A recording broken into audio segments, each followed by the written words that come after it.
it's a gift. After I got the prize, and when a student brought me this hippopotamus, it brings luck, you know. Very well. Nos vemos el viernes. Muchas gracias por todo. Bueno, chao, chao. Okay. Det är en regnig tisdag på Princeton University i New Jersey utanför New York. Nobelpristagaren Mario Vargas Llosa ska ha lektion. Okay. Han tycker om att undervisa här, för ambitionen är hög och klasserna små. I have one student of mathematics, for example, who the other day did a very good, very interesting presentation about Borges and mathematics. Borges short stories and mathematics. When I started to write, there were no masters in Peru, you know. So my friends, myself, people from the same generation had to help each other, you know. That is one of the reasons I wanted very much to come to Europe, to be in touch with great masters, to learn from them. You've written in many essays that the artists in Peru in those days were all defeated before 30. Absolutely. It was very difficult to be a writer, you know, because as writing was not a profession, be careful, was not a profession, it was impossible to be a self-employed writer, you know. Gracias, muchas gracias, thank you. Oh, so what is the situation today in Peru?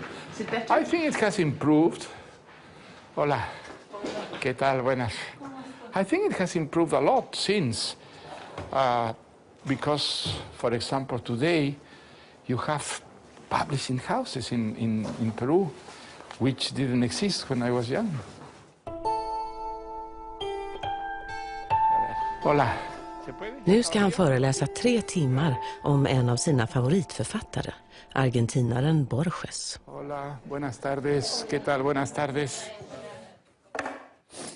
Hay ahí un color, ¿no es cierto? Hay todo un anecdotario histórico maravillosamente resumido, gracias a un lenguaje muy vistoso, lujoso, que no pierde nunca, por supuesto, la precisión. Eso no encuentran ustedes en ninguno de los textos del Hacedor.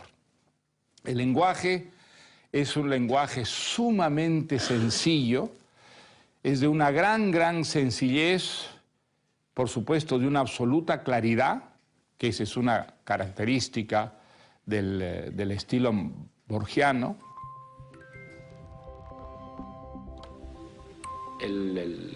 La realidad nuestra está todavía por ser descrita, ¿no? Casi en su integridad. Es un gran mundo virgen todavía para la literatura, donde está todo por decir, ¿no? Las cosas más elementales y las cosas más elaboradas. No es el caso de un escritor francés o de un escritor inglés, ¿no? Que se enfrenta con una realidad ya en gran parte traspuesta a la literatura, ¿no? 40 år senare har Vargas Llosa gjort sitt för att skildra den latinamerikanska verkligheten. I mitten av 60-talet var han en av de sällsynt begåvade författare som kallades El Boom, den latinamerikanska boomen. Det var Fuentes i Mexiko, García Márquez i Colombia och Vargas Llosa som var underbarnet från Peru. Han har skrivit klassiker som Det gröna huset, Samtal i katedralen och Bockfesten. Stora romaner från det spanskspråkiga Amerika. I sitt privata bibliotek har Mario Vargas Llosa alla sina utgivna titlar. För titlar är viktiga saker.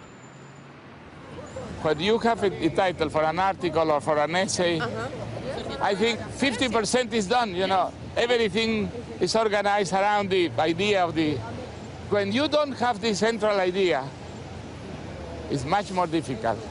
But I think the title is so important, you know. It's like it's the center, you know, the center that irradiates the ideas for the rest of the piece. Huh? So is it easy for you to find titles? No, it's not easy. But when I find it, everything becomes much more easier. And of course, it's the same for a novel, a play. You have the title, everything starts to become clear. Vargas Llosa föddes 1936 i det här huset, i den vita staden Arequipa i södra Peru. Han var bara 1 år när han och mammans familj flyttade till grannlandet Bolivia. Där levde han i storfamilj som liten pojke, bortskämd och älskad av morfar och mormor, kusiner och onklar. Och han levde i tron att hans egen pappa var död. Hans djupt katolska mamma skämdes för att hon blivit övergiven av sin man och lät därför sin son förstå att pappan var död.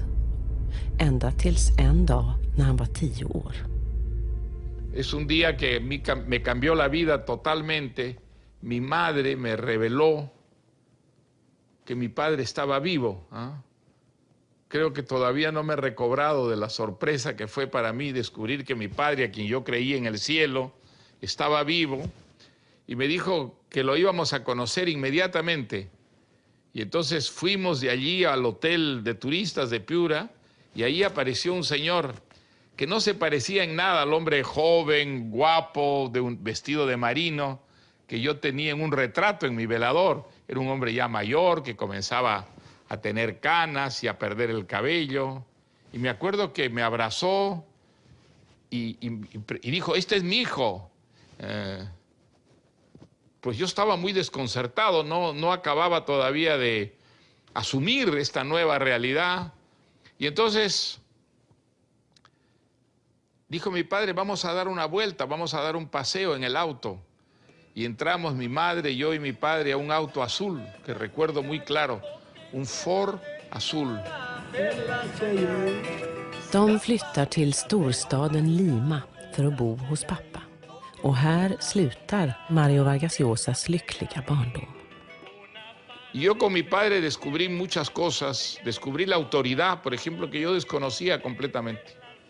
Descubrí la soledad, porque yo había vivido en una familia enorme y a partir de ese momento pues fue mi padre, mi madre y yo. Y descubrí el miedo. Yo creo que nunca había tenido miedo antes. Mi padre era una persona muy autoritaria, imponía su autoridad con fuerza, incluso con brutalidad. A mí, que yo recuerdo, no me habían pegado nunca y mi padre empezó a pegarme.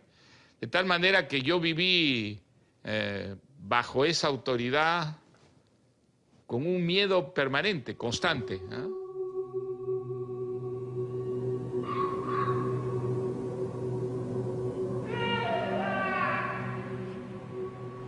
Makt har alltid väckt min misstro, även i min revolutionära ungdom.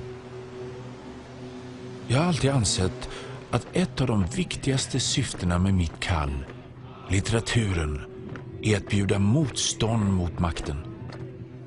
Ett uppdrag genom vilket all makt ständigt kunde ifrågasättas. Eftersom god litteratur visar på livets brister och maktens begränsade förmåga att uppfylla människans förhoppningar. Creo que mi pasión por la libertad viene en gran parte de esa época. Después vinieron las dictaduras, desde luego, pero creo que esa autoridad que significó en la vida a partir de mis 10 años, 11 años, mi padre, hizo que la libertad fuera tan importante. Y creo que también la literatura, porque mi gran refugio fueron los libros. Esa soledad, lo único que me defendía contra ella, sobre todo esos primeros años en Lima, era leer. Leer, sumirme en los grandes libros, vivir la vida de la literatura. Era una vida donde yo volvía a ser feliz, volvía a ser niño, volvía a ser libre. Y por otra parte, mi padre siempre vio muy mal mi afición literaria. Él tenía un concepto, era un hombre muy práctico. Él veía la literatura con gran desconfianza, que su hijo escribiera versos, lo ponía nervioso, le parecía que ese era el camino de la bohemia, de una vida frustrada, tal vez de una vida homosexual. Él asociaba un poco la literatura con la homosexualidad, entonces él era muy hostil a eso. Y yo pienso que yo me aferré a la literatura con tanta pasión, entre otras cosas, porque era mi manera de resistir su autoridad. Yo no me atrevía a rebelarme contra él, le tenía demasiado miedo, pero leer, escribir versos, era mi manera secreta de resistir esa autoridad que me aplastaba, que me anulaba. Así que pienso que sin quererlo, mi padre contribuyó mucho también a mi vocación literaria.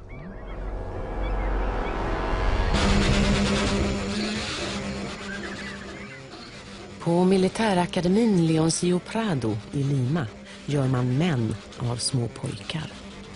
Mario Vargas Llosa var bara 14 år när han skickades hit av sin pappa.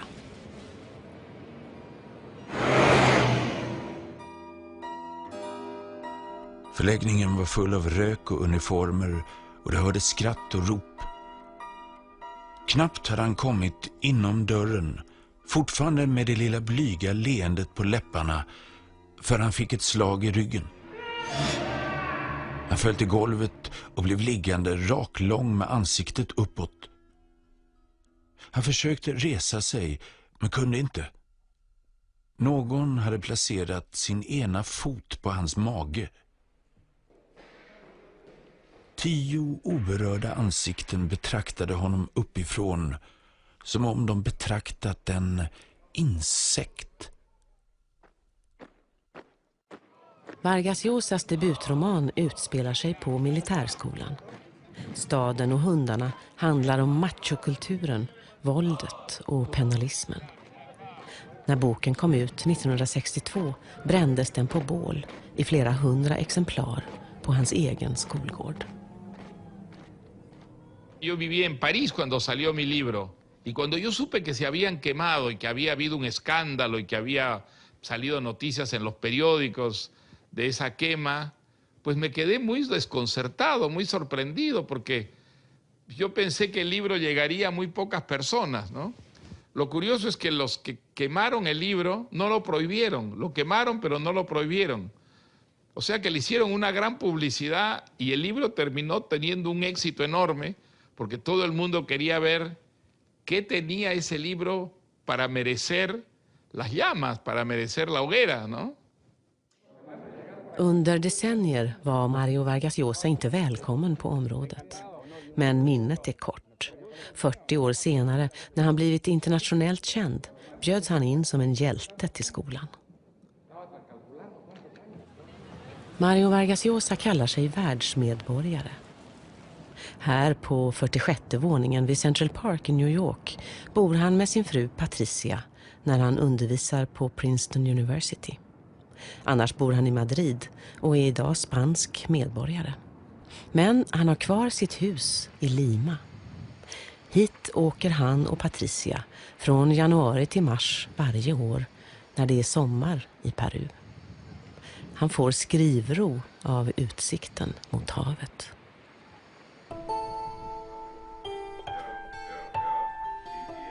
I biblioteket står favoritdjuren på rad. Han började samla för 30 år sedan när han skrev pjäsen Katie och flodhästen. Flodhästar är kärlekskranka, fredliga och vegetarianer. De har blivit Vargas Llosas turdjur. Una cosa que he descubierto es que los países que producen los mejores hipopótamos son países que nunca han tenido ni tendrán hipopótamos. En cambio, los países que tienen hipopótamos, como Uganda, tienen muy poca gracia los objetos que producen como hipopótamos. Es muy interesante. Los hipopótamos más bonitos suelen ser los de países que nunca han visto un hipopótamo, ¿sabes? I den halvbiografiska romanen Tant Julia och författaren längtar en ung man efter att bli författare. Han är 19 år när han gifter sig med sin morbrors svägerska, Tant Julia, som är 13 år äldre. Precis som Mario Vargas Llosa själv gjorde. Skandalen var ett faktum även i verkliga livet. Tillsammans flydde Mario och Julia till Paris och äktenskapet varade i 5 år. Några år senare, när han är 29 år, träffar han sin kusin Patricia som kommer till Paris för att läsa på Sorbonne. De har nu varit gifta i 45 år och tillsammans har de 2 pojkar och en flicka. What kind of a father is Mario Vargas Llosa himself? Well, he's a very close father. He's very funny, full of anecdotes, and really concerned about everything that happens to us. But definitely his relationship with his father has had an influence, because he leaves all the strictness to my mother. You know, every time when we were growing up and we had to ask for permission for something, it was always, go and ask your mother. He would never be the bad cop. So that definitely has to come from somewhere, and I'm sure it comes. He never wanted us to see him as he saw his father. Morgana är fotograf. De har arbetat och rest ihop. Resande är en del av Vargas Llosas metod. Han skriver om en bok många gånger. Han tar med sig utkastet och gör en lång researchresa till platsen han skriver om. Han hittar känslan, språket och detaljerna. Så skriver han om igen. Quizá empezó con mi segunda novela, La Casa Verde. Yo la escribí en Europa, la primera versión, la segunda versión las escribí en Europa, o sea, muy lejos de los lugares donde la historia ocurre, porque la historia ocurre parte en la selva, en la Amazonía, y parte en Piura. Esperaba con gran impaciencia la posibilidad de regresar para volver a los mismos lugares, ¿no? O sea que probablemente en esa época empecé ya a hacer esas búsquedas, esas investigaciones como parte del trabajo. Y eso ha ido aumentando cada vez más. Y yo me atrevería incluso a decir que a mí me apasiona tanto como escribir las historias, toda esa investigación que rodea al acto mismo de escribirlas, ¿no?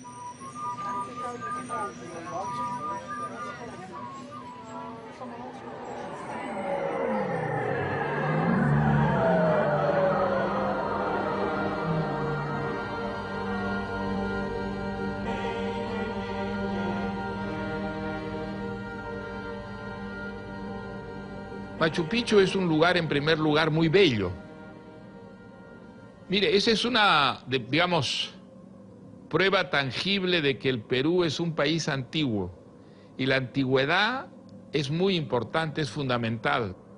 Es muy impresionante, es uno de los símbolos de la historia y también de la grandeza del pasado, que fue un pasado muy rico, muy creativo, capaz de producir cosas extraordinarias, también cosas terribles, desde luego, ¿no? Y violencias terribles, ¿no? Pero no se puede separar eso del resto de la historia peruana, ¿ah?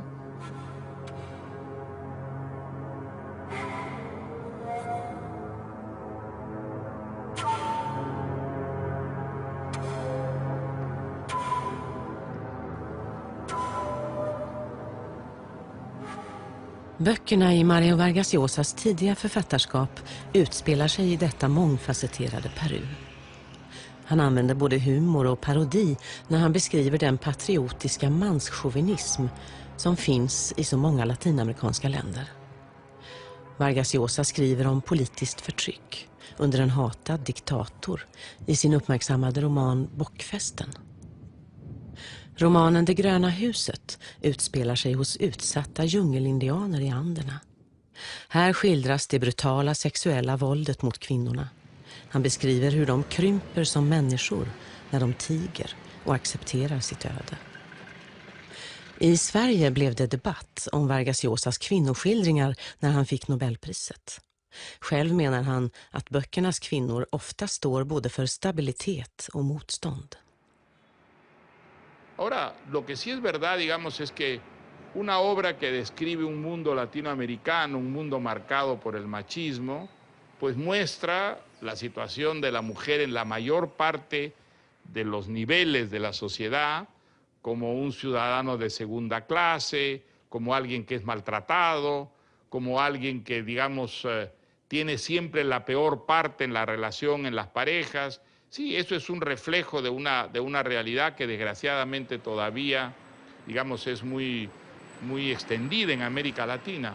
En muchas de mis obras, si hay desde el punto de vista moral, algunos personajes ejemplares, no son hombres, sino más bien mujeres, ¿no?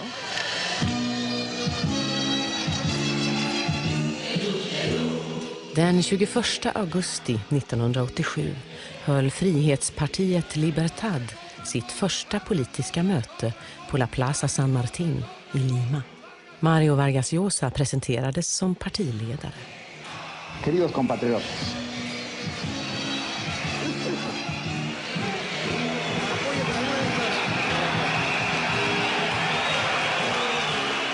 La gran mayoría de nosotros sabe por experiencia propia lo duro, lo difícil que es la lucha por la existencia en el Perú. 3 år efter det här euforiska mötet förlorar Vargas Llosa oväntat valet till Fujimori som blir president 1990. Vargas Llosa flyttar till Europa och bestämmer sig för att aldrig mer aktivt engagera sig i politiken.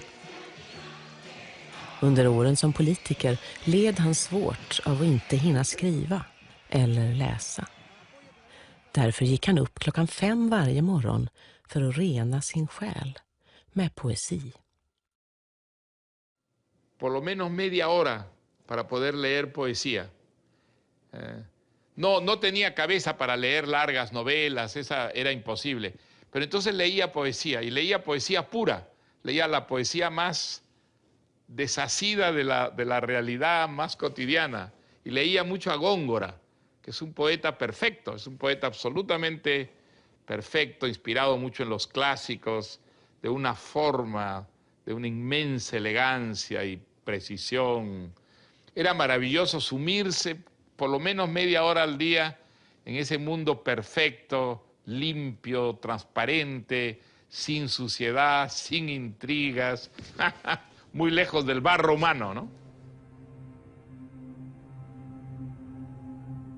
Hon kysste hans hals och bet honom lekfullt i bröstvårtorna tills han lät höra ett litet jämrande ljud. Sedan lät hon sin tunga sakta slicka de 2 gömda reden som hon alltid fann så upphetsande.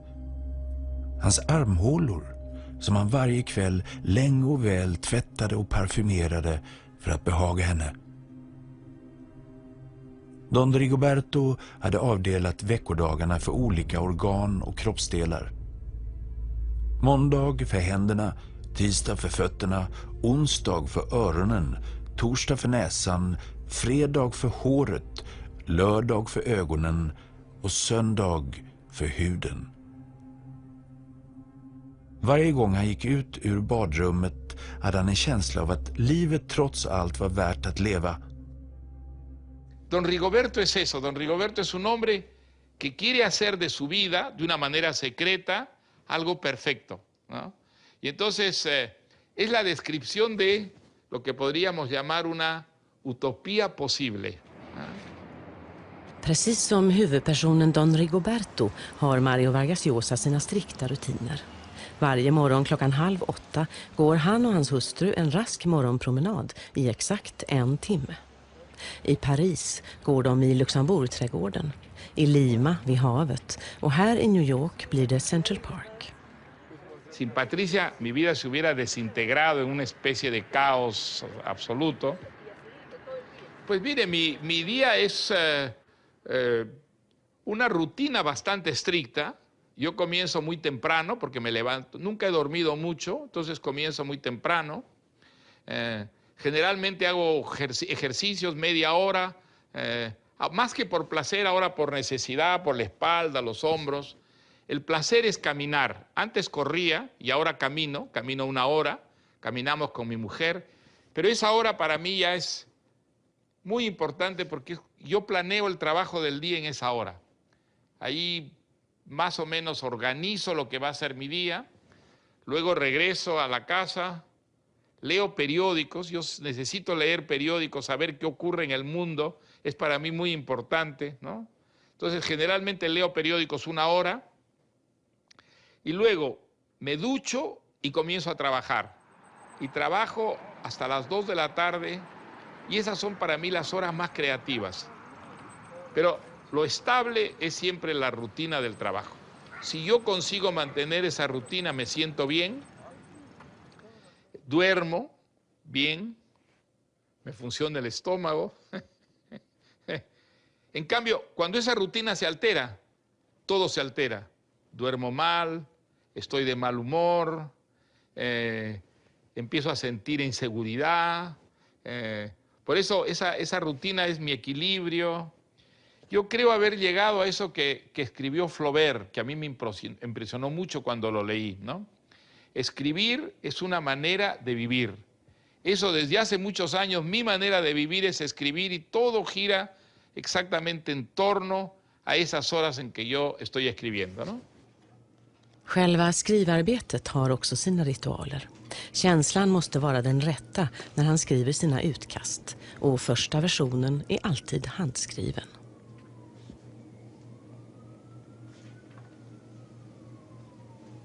No podría escribir directamente en una máquina o en una computadora.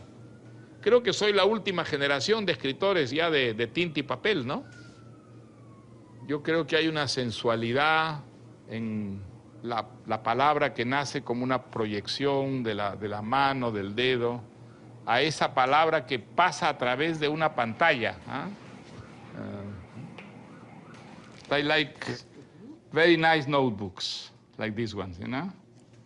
And you never The correct? best notebooks are Italians, always. They produce by hand beautiful notebooks, particularly in Florence. In Florence, they are marvelous notebooks. You don't seem to correct yourself very much. No, I don't need to correct because I write very quickly, you know? Very quickly. It's a raw material. It's the first draft, which is the most difficult thing to do. And then, immediately after, the pleasure starts, you know?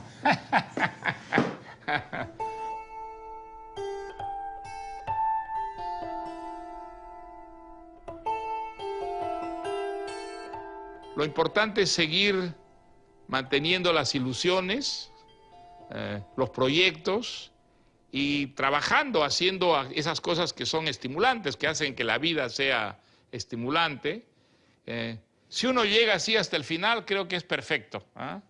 Que la muerte sea un accidente, algo inesperado, que no estaba previsto, que interrumpe una vida que hasta el final fue una vida creativa. Esa es mi ilusión, ese es mi sueño, llegar hasta el final con proyectos y, si es posible, con la pluma en la mano.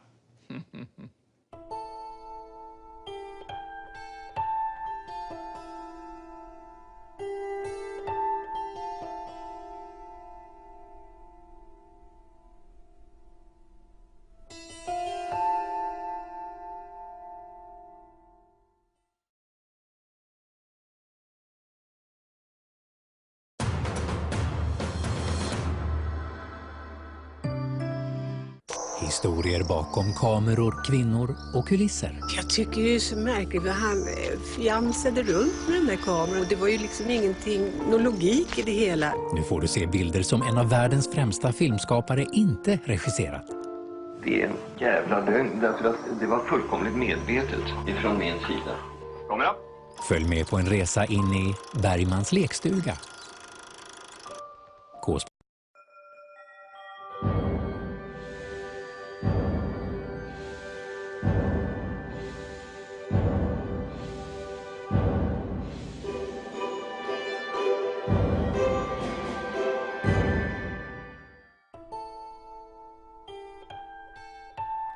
It's a gift. After I got the prize, and when a student brought me this hippopotamus, it brings luck, you know. Very well. Nos vemos el viernes. Muchas gracias por todo. Bueno, chao, chao. Okay. Det är en regnig tisdag på Princeton University i New Jersey utanför New York. Nobelpristagaren Mario Vargas Llosa ska ha lektion. Okay. Han tycker om att undervisa här, för ambitionen är hög och klasserna små. I have one student of mathematics, for example. Textos del Hacedor.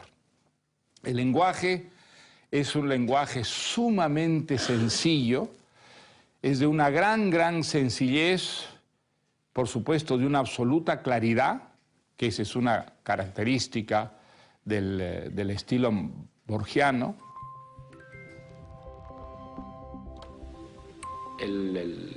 La realidad nuestra está todavía por ser descrita, ¿no? Casi en su integridad. Es un gran mundo virgen todavía para la literatura, donde está todo por decir, ¿no? Las cosas más elementales y las cosas más elaboradas. No es el caso de un escritor francés o de un escritor inglés, ¿no? Que se enfrenta con una realidad ya en gran parte traspuesta a la literatura, ¿no? 40 år senare har Vargas Llosa gjort sitt för att skildra den latinamerikanska verkligheten. I mitten av 60-talet... You know? Gracias, muchas gracias, thank you. Oh, So what sorry. is the situation today in Peru? Is it better? I think it has improved. Hola, ¿qué tal? Buenas. I think it has improved a lot since, because, for example, today you have publishing houses in Peru, which didn't exist when I was young. Hola. Nu ska han föreläsa 3 timmar om en av sina favoritförfattare, argentinaren Borges. Hola, buenas tardes. ¿Qué tal? Buenas tardes. Hay ahí un color, ¿no es cierto? Hay todo un anecdotario histórico maravillosamente resumido, gracias a un lenguaje muy vistoso, lujoso, que no pierde nunca, por supuesto, la precisión. Eso no encuentran ustedes en ninguno de los... Who, the other day, did a very interesting presentation about Borges and mathematics. Borges short stories and mathematics. When I started to write, there were no masters in Peru, you know. So my friends, myself, people from the same generation had to help each other, you know. That is one of the reasons I wanted very much to come to Europe, to be in touch with great masters, to learn from them. You've written in many essays that the artists in Peru in those days were all defeated before 30. Absolutely. It was very difficult to be a writer, you know, because as writing was not a profession, be careful, was not a profession, it was impossible to be a self-employed writer. Och han, en av de sällsynt begåvade författare som kallades El Boom, den latinamerikanska boomen. Det var Fuentes i Mexiko, García Márquez i Colombia och Vargas Llosa som var underbarnet från Peru. Han har skrivit klassiker som Det gröna huset, Samtal i katedralen och Bockfesten. Stora romaner från det spanskspråkiga Amerika. I sitt privata bibliotek har Mario Vargas Llosa alla sina utgivna titlar. För titlar är viktiga saker.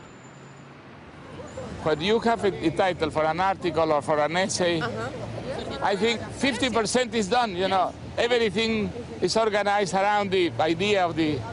When you don't have the central idea, it's much more difficult. But I think the title is so important.